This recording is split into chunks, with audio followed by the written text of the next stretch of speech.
Consistent না হওয়াটা রাজস্থানকে বেশি ভোগাচ্ছে। এর উইকেট যতক্ষণ আমরা নিচ্ছি ততক্ষণ ম্যাচ আমরা একটা সময় প্রচন্ড আনপ্লেয়েবল হয়ে গেছিল। That's a good shot. Beautifully played down the ground. That's a lovely cover to straight drive. Welcome to straight drive post match review. আজকে আহমেদাবাদের নরেন্দ্র মোদী স্টেডিয়ামে মুখোমুখি হয়েছিল গুজরাট টাইটান্স এবং রাজস্থান রয়্যালস। আরো একটা ম্যাচ জিটি জিতে গেছে। and hats off to GT bowling, looking very balance. Saikat, জিটির বোলিং আজকে কেমন লাগলো? আজকে কিন্তু ডিএসপি সেরকম উইকেট না পেলেও প্রসিদ্ধ কৃষ্ণা, রাশিদ খান ফর্মে। বোলিং এটা একটা ওয়ান অফ দ্য বেস্ট লাগছে এখন আইপিএল এ। সবাই ফায়ার করছে, এখনো উইক পয়েন্ট নেই।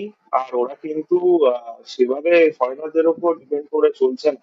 ওদের তিনটে মারাত্মক বোলার ফর্মে রয়েছে। এক হচ্ছে আমাদের ডিএসপি, একটা হচ্ছে আমাদের প্রসিদ্ধ কৃষ্ণা, একটা হচ্ছে আমাদের সাইকিক। আগের বছরও ভালো করেছিলেন, এবছর তার ব্রেক আউট সিজন চলেছে। দিন পর রাশিদ খান ভালো বল করলো। সৈকত, রাশিদ খানের ফর্মে ফেরাটা রাশিদ জিটি খান কি আরো নিশ্চিত? হ্যাঁ, রাশিদ খান আজকে লোন ফরেন বোলার ছিল বোলিং এটাকে। আর আমরা রাশিদ খানকে অ্যাজ আ লেজেন্ড হিসেবে চিনি, আইপিএল এ অনেক বছর ধরে খেলছে। প্রচন্ড ভালো পারফরমেন্স ওভার দ্য ইয়ার্স। একটু ডিপ লাস্ট ইয়ার থেকে আমরা দেখছি, বাট রাশিদ খানের যে জাতের বোলার তারা সচরাচর খুব বেশি টাইম অব্দি মানে আন্ডার পারফর্ম করতে থাকে না। আজকে একটু বলা যেতে পারে এক্সপেন্সিভ ছিল। আমরা সেই ওই পুরনো যে রাশিদ খানকে আমরা দেখতে পারতাম যে মোটামুটি ছয়ের কাছাকাছি ইকোনমি থাকতো, তার সত্ত্বেও উইকেট ফিকেট মানে ব্যাটসম্যানরা হচ্ছে অ্যাটাক করার চিন্তাই করতো না রাশিদ খানকে। মানে ওর চারটে ওভার মোটামুটি দেখে জাস্ট পার করে দেওয়ার চেষ্টা করতো। সেটা মেবি হচ্ছে না, বাট দুটো উইকেট যেটা পেয়েছে অনেকটা বেশ কনফিডেন্স বুস্টার হিসেবে কাজ করবে। কিন্তু এই বোলিং ভয়টা অ্যাটাক একসময় কিন্তু সবাই নারিনকে পেত, এই ভয়টাই রিসেন্ট আমার এক দু আমার বছর ম্যাচের সময় ইনফ্যাক্ট অমিতের সাথে কথা হচ্ছিল এটা নিয়ে, যে রাশিদ খানের সমস্যাটা কোথায় হচ্ছে, যে রাশিদ খান আগের মতো ডেঞ্জার হতে পারছে না কেন। হ্যাঁ, ও প্রবলেমটা আমার যেটা মনে হচ্ছে যে সবাই না এখন খুবই ম্যাচ রিড করে, প্রচুর ক্লিপিংস হ্যাঁ। দেখে, লোকেরা প্রচন্ড ওয়ার্ক করে ব্যাকগ্রাউন্ডে। তো সেই ওয়ার্কটা রশিদ খানের উপর দীর্ঘদিন হয়েছে, কারণ একটা সময় প্রচন্ড আনপ্লেয়েবল হয়ে গেছিল। এটা সৈকত বলছিল যে একটা সময় মোটামুটি ও অন্য টিম 16 ওভারই খেলতো রশিদ খানের 3-4টে ওভার ছেড়ে। তো সেই ব্যাপারটা একটা সময় যেটা আমরা একটা টাইমে নারিনের দেখেছি, দীর্ঘদিন নারিনের দেখেছি, সেটা রাশিদ খানেরও একটা 5-6 বছরের ফেজ ছিল। সেইটা এখন যেন 1-2 বছর ধরে ওকে খুব ভালো করে পড়াশোনা করে লোকে নামে, যে রাশিদ খানের পড়াশোনা এগেনস্টে করে ওর নেবে এই একদম। একদম মানে রাশিদ কোন বল, কোন অ্যাকশন থেকে কোন বলটা হবে, এটা এখন অনেকেই রিড করেছে।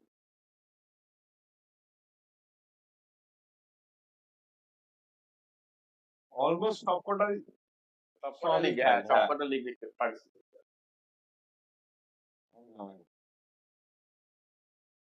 সোজা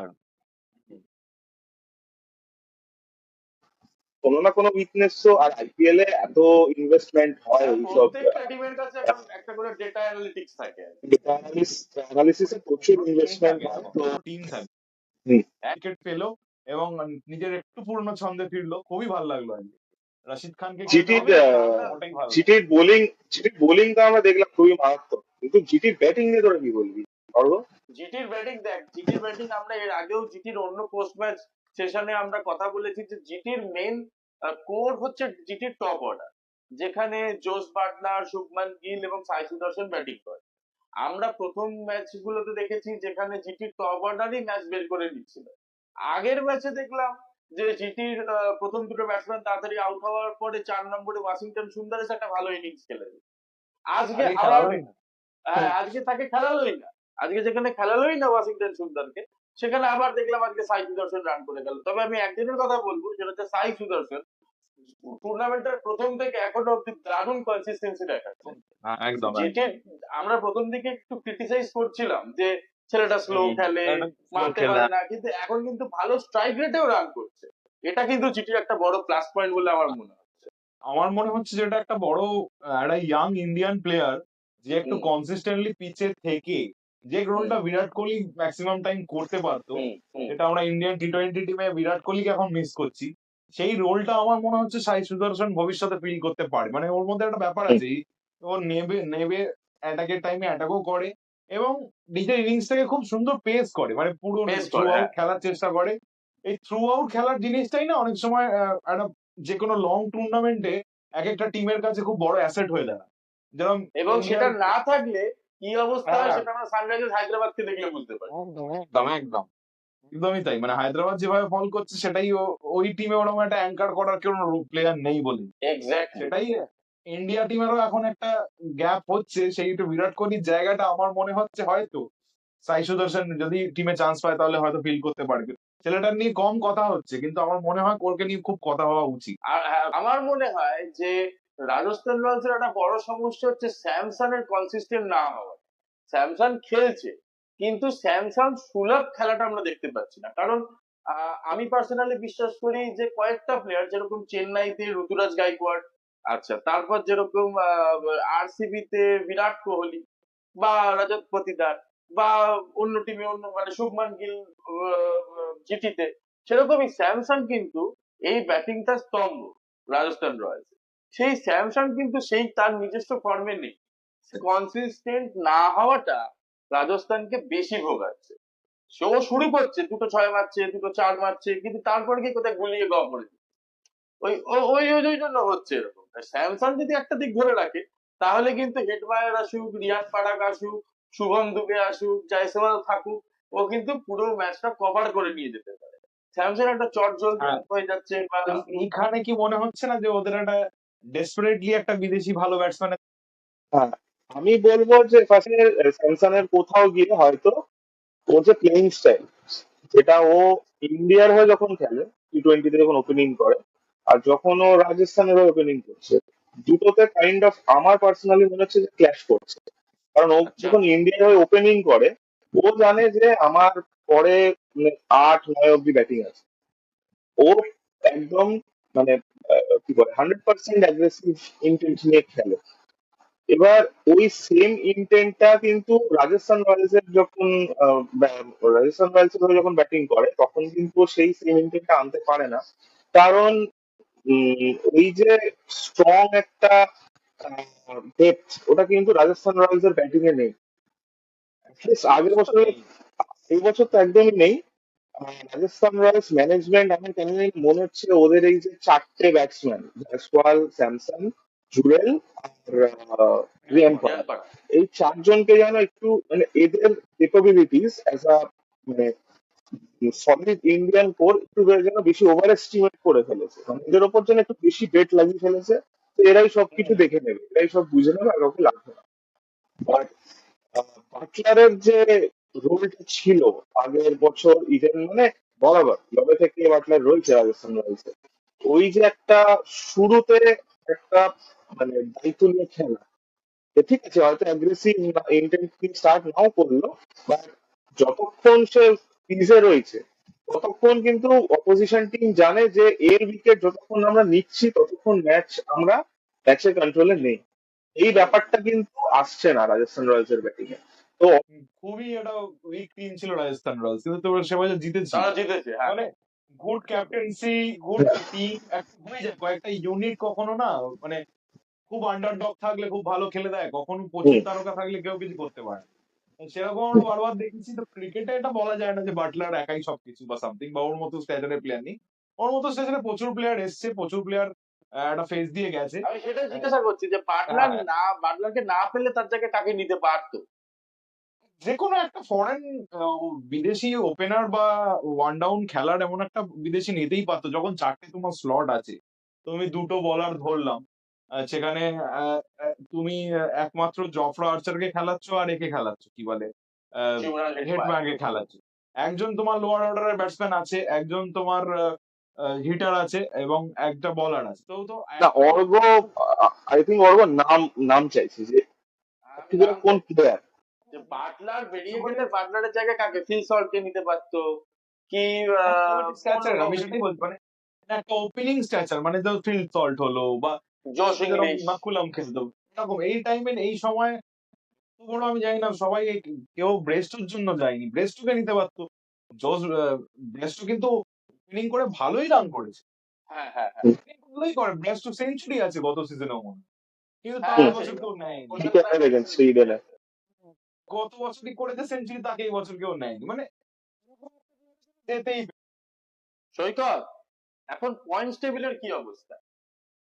পয়েন্টস টেবিলে আপাতত জিটি আজকের ম্যাচে জয় পাওয়ার পরে ফার্স্ট পজিশনে চলে এসেছে জাম্প করে। ওরা এই নিয়ে পরপর আচ্ছা, 4টে ম্যাচ জিতলো, 5টার মধ্যে ফার্স্ট ম্যাচ হারার পরে 4টে পরপর আমরা জিতেছে।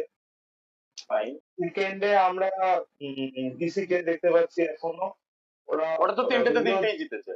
হ্যাঁ যদিও আনবিটেন দুটো আছে। ম্যাচ কম খেলেছে, স্টিল ওরা হ্যাঁ এখন হ্যাঁ আনবিটেন সেকেন্ড পজিশনে রয়েছে। তারপর হুম। আরসিবি, পাঞ্জাব, এলএসজি, কেকেআর, মানে বাকি পয়েন্টস টেবিলে সবই সেম। আর লোয়ার হাতও রাজস্থান কোন আজকে রকম। হারার পর, রাজস্থান সেভেন পজিশনে ছিল, সেভেন্থেই রয়েছে। লোয়ার আচ্ছা lower part lower part of the table কোন রকম কিছু চেঞ্জেস হয়নি। যা চেঞ্জ হয়েছে গুজরাট যেটা জেতার জন্য একটা ফার্স্ট পজিশনে গেছে, ওই নামটাই একটা জাস্ট। এবার ওকে। আমি পয়েন্টস টেবিলটা দেখে আপাতত মোটামুটি 20-25টা ম্যাচ হয়েছে আইপিএল এ, আমি একটা ট্রেন্ড দেখছি, যেটা আমি একটা পয়েন্ট হিসেবে বলতে চাই, তোরা তোদের ওপিনিয়ন জানাস। যে হ্যাঁ টেবিলটা যদি আমরা দুটো ভাগ করি, টপ 5 আর বটম 5, তাহলে আমরা ওকে। দেখতে পাচ্ছি যে বটম 5 এ রয়েছে হচ্ছে কেকেআর, রাজস্থান, মুম্বাই, চেন্নাই আর এসআরএইচ। 5টা টিমই আইপিএল জেতা টিম। আর 5টা টিমকেই আমরা বরাবর জেনে এসেছি তাদের একটা স্ট্রং কোর মেনটেন করতে, বছরের পর বছর হ্যাঁ, তারা একটা কমন স্ট্রং ইন্ডিয়ান বা what ever foreign core maintain করে চলে। এবার আমরা একদম। দেখতে পাচ্ছি যে পোস্ট অকশন, এই নতুন যে সাইকেলটা, যেসব টিম এই যে এত এত বছর ধরে চলা স্ট্র্যাটেজি যে আমরা একটা আমাদের কোর মানে মেনটেন করে চলছে। কোর রিটেন করে আমরা খেলবো, দেন বিটস এন্ড পিসেস আমরা যেগুলো যেগুলো মিসিং সেগুলো আবার অপশনে বাইরে করে নিয়ে খেলবো, তারা কিন্তু এবছর স্ট্রাগল করছে। আর সেই দিক দিয়ে আমি যদি টপ 5 দেখি, teams like GT, DC, RCB, Punjab, LSG, এই 5 জনের মধ্যে দেখি সবাই নয়, 5 জনের মধ্যে একজনই আছে যে আইপিএল জিতেছে একবার, জিটি। তাছাড়া বাদ বাকি 4টে টিম তো প্লেস টিম। যেতেন। এবার জিটি কে বাদ দিয়ে মেবি বাকি যে 4টে টিম রয়েছে তারা কিন্তু সবাই একদম নিউ লুক টিমস বানিয়েছে, ঠিক আছে।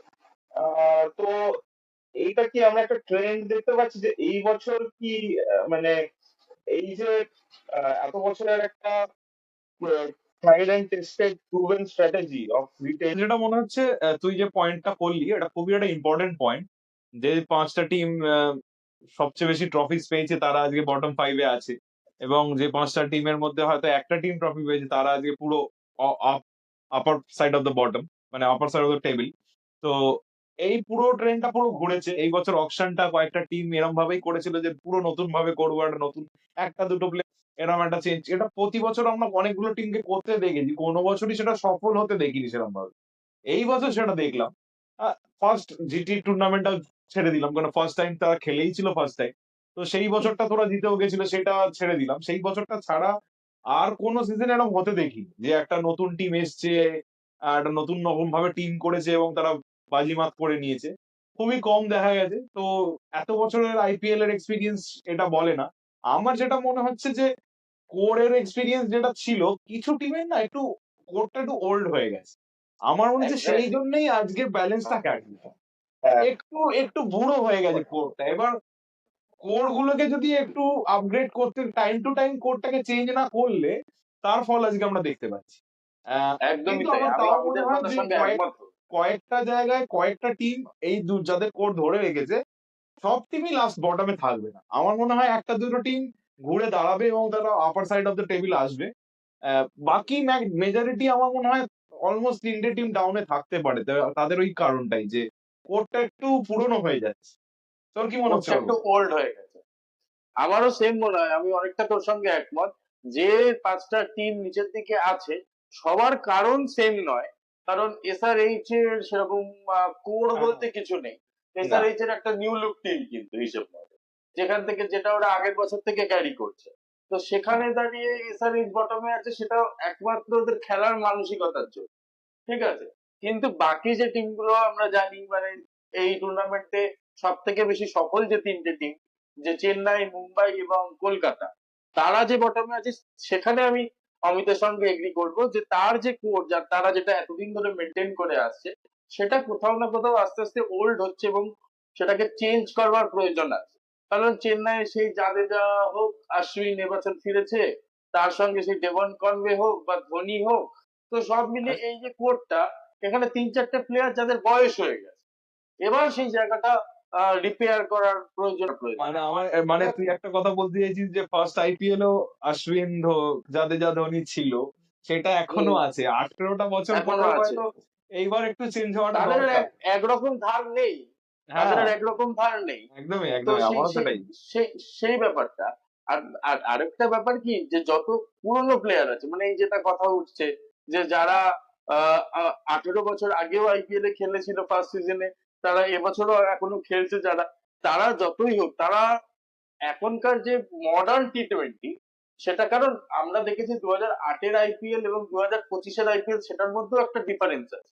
কারণ বিশাল বিশাল। তখন দেখা যাচ্ছে 200 রান, মানে 200 রান কচ্ছিৎ কদাচিৎ হতো, 200 রান হওয়া মানে সে টিমটা জিতে গেছে মোটামুটি, একটা এরকম ধরা হতো। এখন 250 রান করেও লোকের নিশ্চিন্ত হতে পারে না ম্যাচ জিতবে কি। তাহলে আমরা কালকের ম্যাচে আসি। কালকে চিন্নাস্বামী স্টেডিয়ামে RCB versus DC match. DC এখনো পর্যন্ত সেকেন্ড হোম হারি ম্যাচ। হ্যাঁ, আরসিবি সেকেন্ড হোম ম্যাচ। আর ডিসি এখনো পর্যন্ত একটাও ম্যাচ হারেনি। আর আরসিবি সেখানে একটা গুড উইনিং এতে আছে। তো কি মনে হচ্ছে সৈকত, কাল কি হবে? কাল তো একটা হাড্ডাহাড্ডি ম্যাচ। হাড্ডাহাড্ডি মানে চরম হাড্ডাহাড্ডি কালকে। বিশাল top of the table class, বিশাল এক্সাইটিং একটা ম্যাচ। মিচেল আমার লাস্ট স্টার্ক দিন কিং ভার্সেস, রাউন্ড পেয়েছে। হ্যাঁ, মিচেল স্টার্ক ভার্সেস হেজেলউড, দুই অস্ট্রেলিয়ান গ্রেটস এর মধ্যে একটা ক্লাস হবে। আর ব্যাটিং দুজনেরই খুবই একটা মানে এক্সপ্লোসিভ ব্যাটিং দুজনের, বোলিংও দুজনের খুব ভালো ফায়ার করছে। আমি প্রেডিক্ট করেছিলাম যে আমার মতে যদি কোনো ট্রফি টিম এবছর ফার্স্ট টাইম ট্রফি জিততে পারে, আমি প্রেডিক্ট করেছিলাম ডিসি। তো এই ম্যাচটা যে জিতবে সে বিশাল একটা মানে ইম্পর্টেন্ট অ্যাডভান্টেজ যেতে পজিশনে থাকবে। Top of the table class যেহেতু, আহ, যেই জিতবে তার কাছে একটা গ্রেট কনফিডেন্স থাকবে যে মোটামুটি 2 ভার্সেস 3 খেলা হচ্ছে, এটা কুইন্স, তাদের কাছে একটা মেজর বুস্ট হবে কনফিডেন্সে। আর দুটো খুবই ভালো team, exclusive batting line up, bowling line up খুবই ফর্মে রয়েছে দুজনের কাছেই।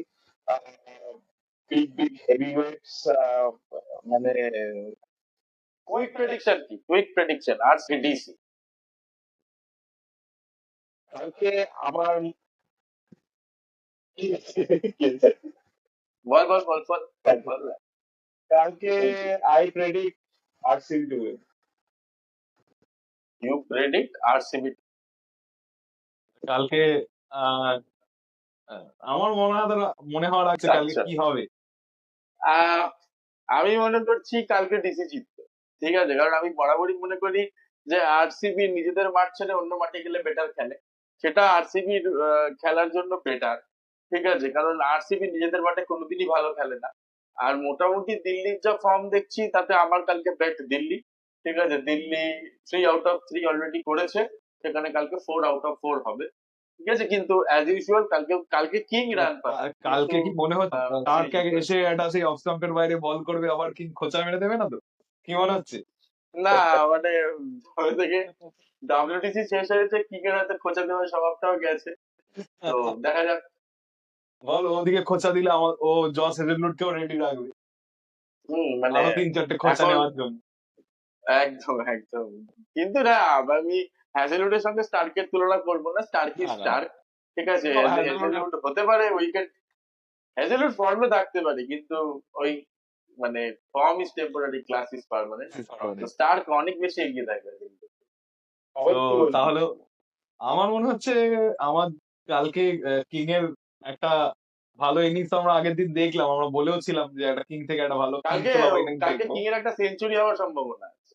কালকে কিং এর সেঞ্চুরি হওয়ার সম্ভাবনা আছে। দেখা যাক। আচ্ছা, দেখা যাক। মনে হচ্ছে আমার না। মনে হচ্ছে যখন কাল একটা একটা সেঞ্চুরি গন্ধ পাচ্ছি আমিও, কালকে মনে হচ্ছে একটা ভালো ম্যাচ হবে, কিন্তু কার থেকে আসবে বুঝতে পারছি না। তো আমার বেট কালকে আবার দিল্লির জন্য।